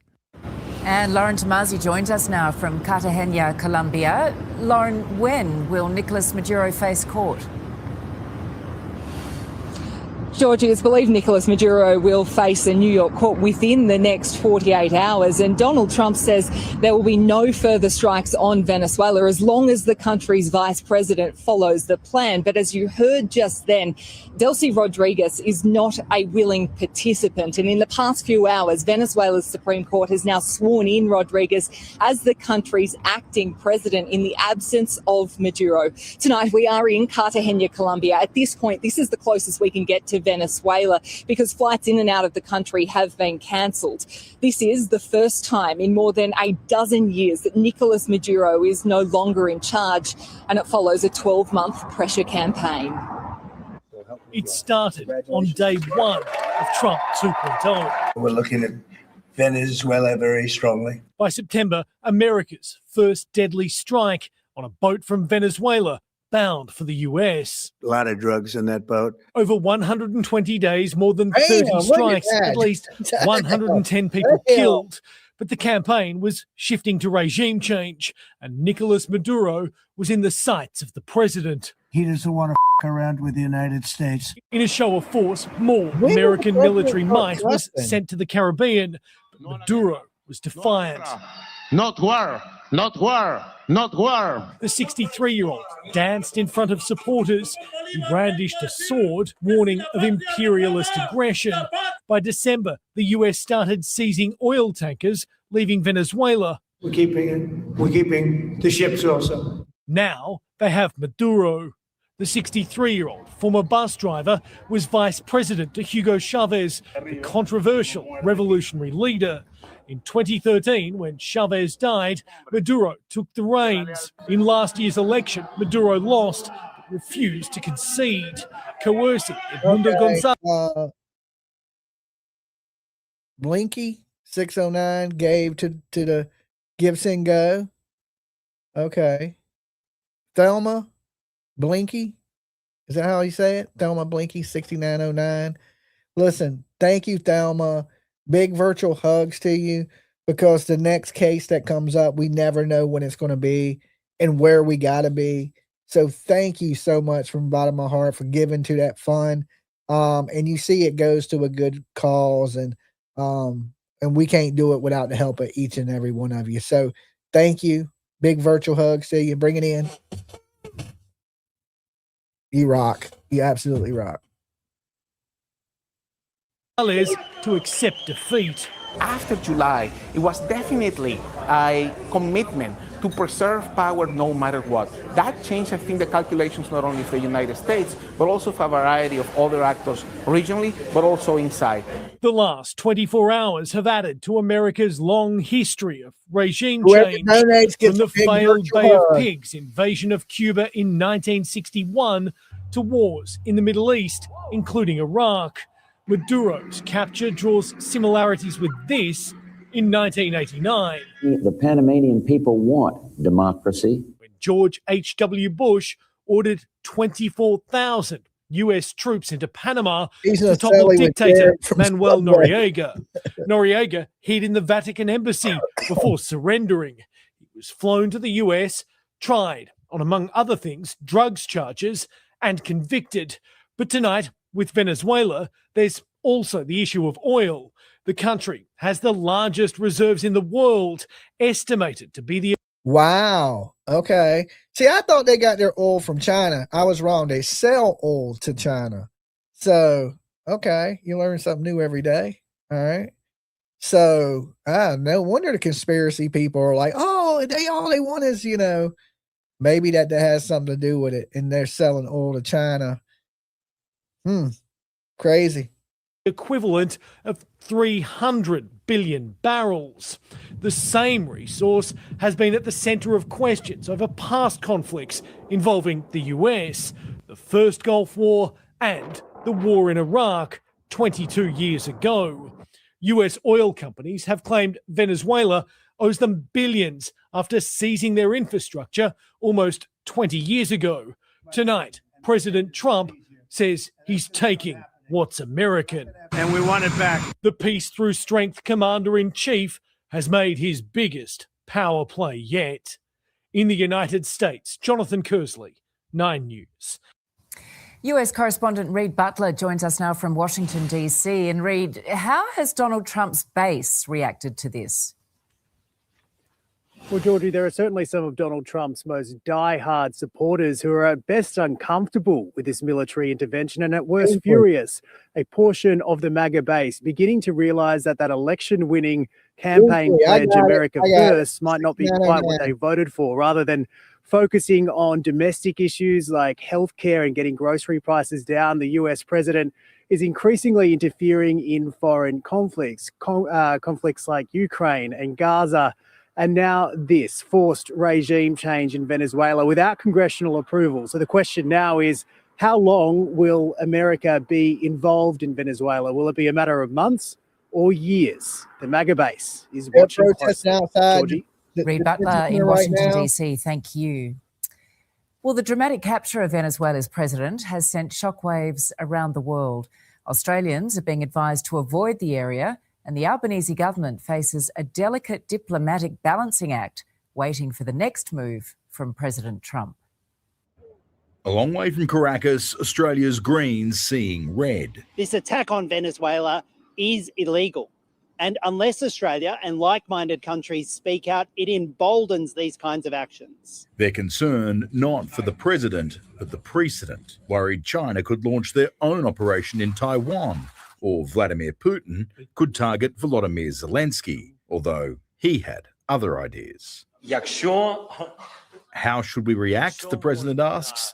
If it's possible, yes, with dictators like this, and the United States of America knows what to do next.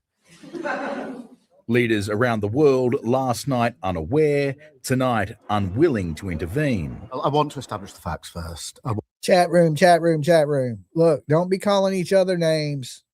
Anytime there's anything political, there's going to be people that disagree and have different views. Okay? Let's be respectful to everybody. If you disagree with something, say you disagree, but don't call people stupid or don't call people names in the chat. Okay?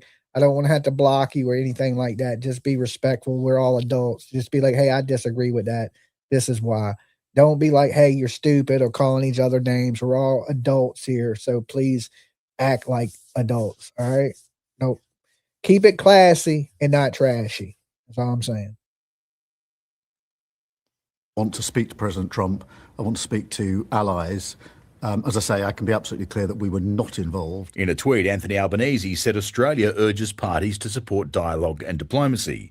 Emmanuel Macron of France calling for peaceful, democratic transition of power. Italian PM Giorgia Meloni, external military action is not the way to put an end to totalitarian regimes. China's foreign ministry deeply shocked and strongly condemns the move. From nearby Chile, today it's Venezuela. Tomorrow, it could be any other with any excuse. The sovereignty of individual countries is important, and it's important that President Trump demonstrates to the world that he will make sure that the Venezuelan people will be empowered. Very few people will mourn the downfall of Nicolas Maduro, and nor should they. But the world is watching and waiting to see what happens next in Venezuela and the region. This extremely successful operation should serve as warning to anyone who would threaten American sovereignty. If I lived in Havana and I was in the government, I'd be concerned. Charles Croucher, 9 News. An extraordinary US military raid has stunned the world, with US President Donald Trump ordering military strikes on Venezuela and the capture of the country's President Nicolas Maduro. The operation was planned and rehearsed for months, but carried out in just a few hours. Tonight, Maduro has been moved to a New York detention center, awaiting trial on drugs and weapons charges.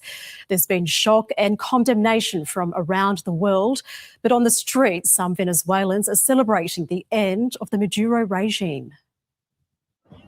Led down step by step, Venezuela's captured president arrives on US soil, flanked by dozens of federal agents. A bound and blindfolded Maduro now awaiting trial at a detention center in New York with his wife on charges including narco-terrorism, smuggling cocaine, and having possession of machine guns. Happy New Year. This was one of the most stunning, effective and powerful displays of American military might and competence. That display of American firepower lit up the night sky in Caracas. With a dramatic overnight operation in Venezuela's capital, raining down fire on the city in the early hours of the morning. It almost looked like fireworks. Suddenly, I heard a bang. I went to look out the window when I saw another blast. More than 150 US aircraft knocked out air defences, so military helicopters could deliver troops to swoop in on Maduro's compound. I mean, I watched it literally like I was watching a television show. US President Trump watching along from his Mar-a-Lago resort as the action unfolded, calling the operation one of the most successful in US military history, but offering few details about the future, only declaring the United States is now in charge. We're going to run the country until such time as we can do a safe, proper, and judicious transition. We're not afraid of boots on the ground if we have to have. We had boots on the ground last night. Washington says it will also take control of Venezuela's vast oil reserves, which are the largest known deposits in the world, and open them up to American companies, but with the caveat that they invest billions to rebuild the country's oil infrastructure, which has been crippled after years of US sanctions. These events come after an escalating pressure campaign, the US attacking vessels allegedly smuggling drugs and seizing multiple oil tankers off Venezuela's coast. But their latest actions have thrown the country into more uncertainty. Maduro's vice president, sworn in as the country's interim leader, denouncing what she called an illegal kidnapping. There is only one president in this country, Nicolás Maduro. He was provided multiple very, very, very generous offers and chose instead to act like a wild man. Venezuelans based abroad celebrated the end of a brutal regime. Crowds cheering and dancing in the streets. We are free. We're all happy that the dictatorship has fallen and that we have a free country. But others back home demanded the liberation of their leader. I feel rage about what's happening to my president. I love him very much. Democrats have been scathing about Maduro's capture, calling the military action unconstitutional. But the administration is declaring a job well done. The 47th president of the United States is not a game player. When he tells you that he's going to do something, when tells you he's going to address a problem, he means it. He actions it. Actions which have brought on the end of a regime that plunged a region into chaos. Rachel Clayton, ABC News, Washington. He don't play. The United Nations and regional leaders say the capture of Maduro sets a dangerous... And, you know, Donald Trump is the only president I've ever met. That's the only guy that's been president that I've ever actually personally met and talked to is Donald Trump. And I had to say, for an old man, he has a super strong handshake. And when he shakes your hand, he pulls you into him, right? He can be like, he wants to be like close, right up on you kind of guy, right? I don't know if it's the years of like business and making deals. We friends here, welcome. Heather, whatever, thank you for being here with us. And yeah, he's pretty strong for old man, pretty aggressive. I don't know if that's all that Viagra he's taking or what. I mean, I couldn't tell you. But he's the only president I've ever met, and I met him in Norfolk, and it was before he was ever the president the first time. So it was right after The Apprentice, and he seemed to be a pretty nice guy. I mean, I don't know. It was a brief encounter, just a brief encounter of, hey, how you doing? Nice to meet you. Shake hands. He signed a hat for me. He signed my hat. But he wasn't the president. He was just Donald Trump at the time. And like I said, he don't play. He's a scary guy. Okay, I ain't gonna lie. He is a scary guy. He don't say, sometimes he says some stupid ass shit, but when he says something, he does it. And there's something about being a man of your word that's important, because sometimes people believe, especially an older generation of people like me, I believe your word is the most important thing you got. It's more valuable than money. When you give somebody your word is your bond. You know what I'm saying? And if you shouldn't say it if you don't plan on doing it. We talk here a lot about talking the talk and walking the walk. A lot of people talk, but not everybody walks the walk. So when I tell people I'm going to do something, I try my best to do it, because I know that's the most valuable thing I have is my word. And if I give you my word, I owe you that. Okay. Now you loan me some money, I probably won't pay you back. But if I give you my word on something, I'm about actions, and I'm going to do what I say I'm going to do. I just don't talk to hear myself talk. I'm not one to make like idle threats or anything like that. So usually when I say I'm going to do something, that's exactly what I'll do. Right? It's exactly what I'll do. And Trump seems to be the exact same way. When he says he's going to do something, he does it, no matter if you like it or not. Right? I don't think he really cares too much about the backlash. You got to remember now, he can't never be president again. So he don't care if he pisses you off now. So now he's the president of action, because what are you going to do? Not elect him next time? He ain't running.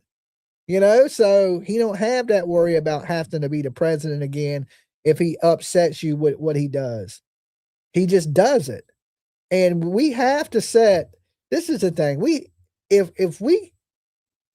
A lot of presidents have used fear to scare other countries off so they don't mess with us. Right? You remember the Cold War in in the late 70s and early 80s? It's the whole, fear. Listen, if you do this, we are going to even Ronald Reagan. Remember when Ronald Reagan was attacking people and he'd be like, well, at 12 o'clock last night, we launched cruise missiles from. You got to let people know, look, you mess with us and there's going to be consequences. You don't do what we say, there's going to be consequences. And it may have something to do with these oil fields, conspiracy people. But at the same token, we don't need these drugs in our country. And listen, nobody's going to stop drugs. I know that. I ain't stupid. But you can slow it down and you can save some lives. And I guess that's really what it's about. Precedent with questions over the. That's bullying, not presidential. Shit. We live in a world where you got to be strong. You got to be firm. You need a leader that strikes fear in people. I'm scared of Donald Trump. Okay. I wouldn't fuck with that dude. Are you crazy? Are you crazy? Hell no. Trump ain't playing. That dude ain't playing. Right? He is not playing. Why you think Putin likes them? Because they strike fear in people. They gangster. That old man is an OG. I don't care what you say. I ain't messing with Trump. You go play with that man you want to. He's strong as hell for old man. He about broke my damn hand when I shook his hand. Pulled me all up into him and shit. I was like, what the hell is going on here? I thought he was going to bear hug me. Right? And I was just like, but you got to have that type of leadership. When a leader says this is what's happening, that's what needs to happen. You don't send mixed messages, right? Mixed messages are bad because people are like, oh, well, they didn't do nothing last time. You send a positive message. You do what I say, or there's going to be consequences. And then you make sure there's consequences. You make sure of it. And he's notorious for that. Makes him a little scary. It makes the man a little scary, right? It's like, oh shit, watch what these little, you get up there and you age a little bit, you start to get a little crazy. You get a little ornery, a little like, how old grumpy people are sitting in the rocking chairs? That's like Trump. You ain't messing with that old man. You throw your ball in his yard, he's keeping it. He ain't giving you the ball back. He gonna be like, bitch, don't step in my yard. You ain't getting this ball back. Run on, kid. And that's how he treats things. And we need people that are powerful people. You don't want a sissy running nothing, right? You don't want a sissy running nothing, a pushover. People that are going to say something and then not do it. Then these countries think they can get away with murder. No, you can't. There's actions, and we ain't playing. There's a reason we're a superpower, right? We've been being like a little soft ass country, turning men into women for too long. Okay, for too long, and it shows. And people are like, I ain't scared of them. All them Americans wear dresses. No, not all of us. Not all of us. We gotta have a good, strong leader. That's who you want to lead.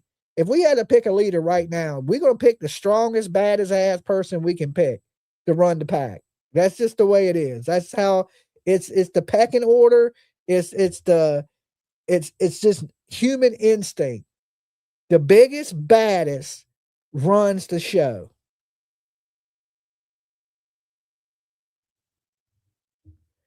Half of the military higher-ups were in dresses, Dolly. You get the point, okay? You get the point. I hope they were nice dresses. If you're going to wear a dress, at least wear a nice one. Legality of the US operation. Here's the ABC's Global Affairs editor, Laura Tingle. Donald Trump has hailed the US capture of Venezuelan President Nicolas Maduro as a historic display of American power. Old don't equal weak. It does not equal weak. I disagree with that comment that old equals weak. Right here. Old equals weak. No, it does not. Old equals wisdom and old values. Okay. Old values are take your ass behind the woodshed and spank that ass. Okay. And right now, I had to say that Trump is spanking some asses. That it is what it is. It's old. Old don't make you weak. Old, I think, as you get older, I think I'm wiser. I'm stronger mentally because I'm not a dumbass, wet behind the ears person. So I think age brings a lot. I wouldn't want a young president. I honestly wouldn't. I wouldn't want a young ass dude running our country. Young people these days, would you want a young? Go look at your teenager and ask yourself, would you want him running this country? Would you be honest with yourself? Be like, oh, hell no, right? Oh, hell no, right? Like I look at my daughter, like I love her to death. Would I want her running this country? Hell no. All right, hell to the no way, right? There's just no way. Love you, Tiff, but I wouldn't want you running the country I live in. The operation stunned the world, both for its scale and its apparent disregard for international law. While few leaders say Maduro will be mourned, many have distanced themselves from the US action and warned it sets a dangerous global precedent. The United Nations says the move undermines the rules-based international order. Trump has gone further, threatening Venezuelan officials and leaders in Cuba and Colombia, raising fears of wider regional instability. Until now, even harsh critics of Maduro warned that regime change could trigger violence, repression, or a power grab by armed groups and hardline generals. Venezuela is already in economic freefall, forcing almost 8 million Venezuelans to leave the country in the last decade. The US claims Maduro leads a major drug cartel, but Trump's interest in Venezuela's vast oil reserves is clear. What happens next will shape the region and define Trump's legacy. The developments in Venezuela have been met with mixed emotions in Australia. Many in the tight-knit Venezuelan community have welcomed the removal of President Maduro, but there is still confusion and anxiety about what lies ahead for loved ones back home. The streets of Caracas are virtually empty, but the supermarkets are full. Locals have been queuing for hours as they prepare to hunker down. We're here getting provisions to take. Just like this comment says, tell them, Dolly, I may be old, but I am not weak. No, because listen, if I can outsmart you, that makes me already stronger than you. All right. That's how I look at it. Knowledge is power. Power is strength. So that's how I look at it. Women shouldn't be in politics. No, women can be in politics. I mean, I don't see nothing wrong with women being in politics. I think, that's a little, I'm an equal opportunity kind of person. There's a lot of super intelligent women, that one day, will be president, So I don't see nothing wrong with women being in politics. You got to have the right woman, though. It can't just be any woman, but I'm not anti-woman president. I think it just takes the right woman to be president. And one day we'll see that. We will see that, Home because we don't know what's to come. Venezuelans in Australia are anxious too. We are happy for the actions that happen, but it's tense. We don't know what's going to happen. Today, some gathered in Melbourne after comforting frightened loved ones during the strikes. They've gathered. We will definitely see a lady president. There's no doubt in my mind that one day we're going to have a lady president. It just is what it is. But I'm just thankful that it wasn't never like that lady, that husband would cheat. I don't say her name because if you say her name 3 times, you come up missing. Okay. You remember that lady that hung out with her husband, like cigars, and he played jazz? Anybody remember that? Anybody remember that family? I hate saying their name. You end up on an island somewhere, gone, missing. All of the mattresses, dinners, pillows and whatnot, and they essentially created a fort for themselves. Sydney woman Maria Alejandra Ocando left Venezuela 8 years ago and hopes this will mark a turning point in her home country. It's something that needs to be done and finally has been done. So this changed the game, changed the history. In a statement, Prime Minister Anthony Albanese urged all parties to support dialogue and diplomacy in order to secure regional stability and prevent escalation. Opposition leader Susan Lee welcomed Nicolás Maduro being taken into custody, describing him as an illegitimate president. This afternoon, protests are taking place around the country, including here in Sydney, where this rally is deemed unauthorised in the wake of the Bondi attack.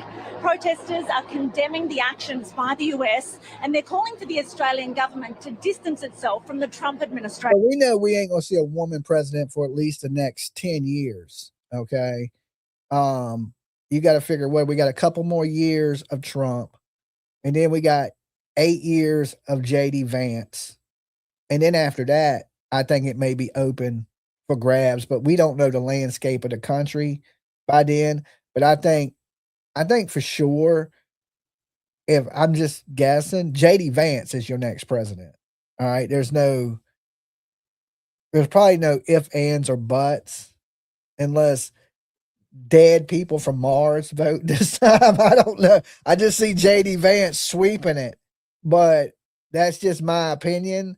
And I'm not a real political person. I just kind of, I kind of be on the middle of everybody. I kind of feel where everybody's coming from, right? I would say I lean more right than I do left, but I keep an open mind to what the left want, because there's things I agree with sometimes that they say. And then, there's things on the right that I disagree with, but there's a lot on the left I disagree with. And there's a lot on the right that I agree with. So I always looked at it like I'm kind of somewhere in the middle, and I look for whoever has the most of my views for president is who I like to see to be the president. If what you want aligns with my beliefs and my morals, then that's who I rather see as the president. You know, me, I'm more of a Christian person. I want somebody that has Christian values and that, you know, care about the people. You know, listen, even as a kid, my mom told me all politicians were corrupt. Every single one of them.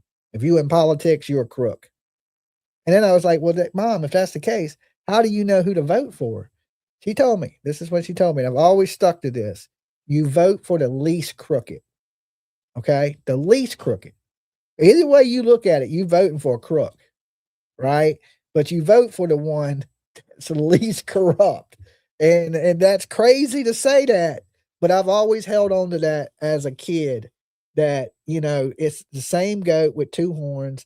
Both of these people would pickpocket you for $1. And do they really care about you? No, right? But you vote for the one that overall will do the less damage to our country. And I still to this day look at it that way. Like, okay, some people, like all of them, they all do effed up stuff, right? And if you look at the big picture, like as the little common person, do they really care about me personally? And I would say, no, there's not a left or right person candidate that cares about me. They care about what it takes to win.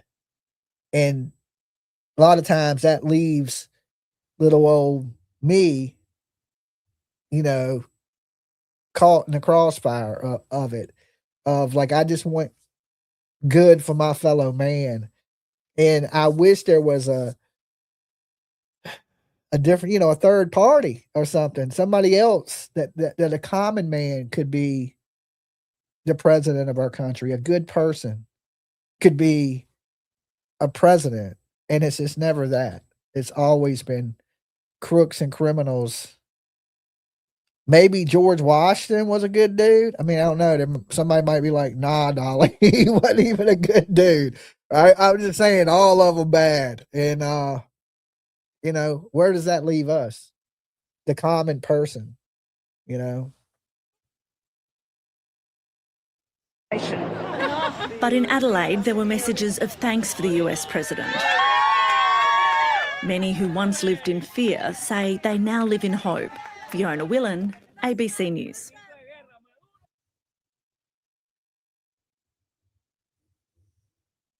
You was once told by a politician, never trust a politician. That's good advice. That's probably the only time he ever told the truth. Okay? If you were told by a politician, never trust a politician, that's probably the only time that politician ever told the truth. Nicolas Maduro marched toward... I like the old Dolly, no politics. I'm still the old Dolly, right? I don't do a lot of politics. I'm just talking about them kidnapping. We talk about kidnappings here, okay? And there was a kidnapping, and I figured I would talk about it. Like I said, if you don't like my political views, you know, that's fine. You don't have to like my political views.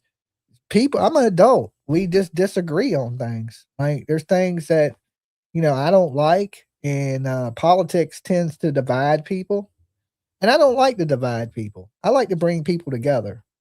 And that's what I'm saying, that if there was a common man that could be the president, like you just went out to a farm somewhere and grabbed a dude that was baling hay and said, listen, I want you to be the president. I guarantee you we would have a better country. Find you a good old boy somewhere that just ain't into politics and just be like, hey man, we want you to run the country, because then they're going to make decisions for the people from the heart. They're not going to take, you know, it ain't about money or super PACs or people that are in your pocket or people that you owe favors to. You know, and when you kiss ass in this world, you owe people favors. Do you notice I don't get along with any other YouTubers? Because I don't kiss their asses. I don't owe you shit. I don't have to push a certain narrative because I'm scared I'm going to get this person mad or this person upset. We had Jimmy Carter. Yeah, Jimmy Carter wasn't bad. I don't know if he was that great either, but he wasn't bad. He wasn't bad, but I don't know if you would consider him great. All right. I don't know if you would consider Jimmy Carter great. But anyway, I want the best for our country. I just as a human and persons that loves my fellow man, I don't want to see all these drugs in our country. If you do anything that shuts down just 1/10 of some of these heavy, bad drugs that are coming in to this country, I say, hell yeah. Keep doing it. Keep shutting it down. If it saved one life, if that shit saved one person's son or daughter from what Trump just did by snatching that dude up, I think it was worth every bit of it. Okay? For years, we've heard about the war on drugs, but we have never seen it. Now we're seeing it. And that's what it's going to take, then that's what it takes. I support that. Get these cartels that are pushing this fent and all this stuff into our country, and we're watching our loved ones die every day. Huge problem with the drugs in this country.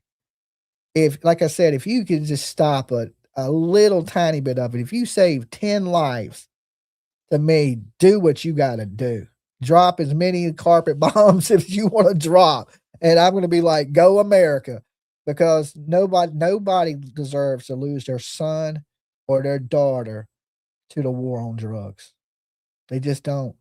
If you get it out of their hands and it's not so accessible, not as many people are going to die. Now, I ain't a fool and think that you can stop drugs. I'm not saying that.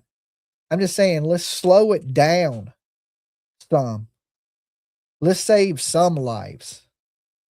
And it's worth it. It's absolutely worth it. Now you guys, you tell me what you think, and if you want, you can say, Dolly, stay out of politics in the comments box down below.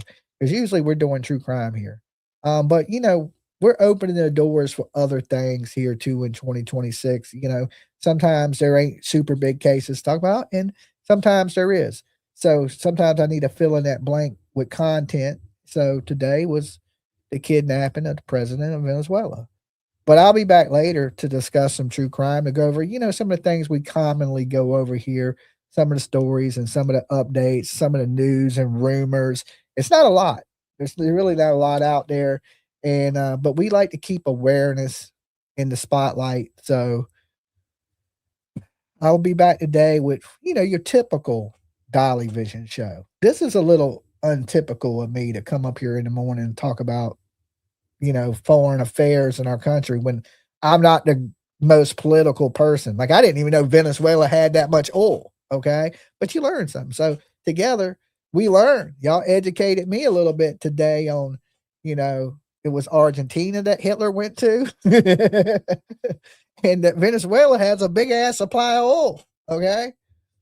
Listen, also, if it gets $1 cheaper at the gas pump, I say we take over every country we can. Okay. Take them all to start raising American flags all over to Southern America. That's how I see it.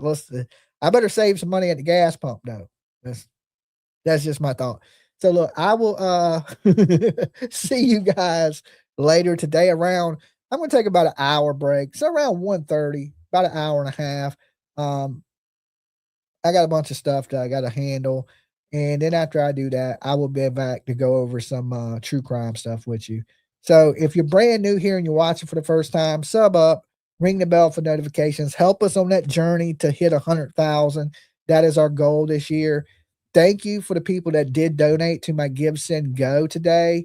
Like I said, we never know when somebody's going to go missing, and we never know when we need that money. So it's important, and we thank you so much. And let's just pray that nobody goes missing and we don't have to use it.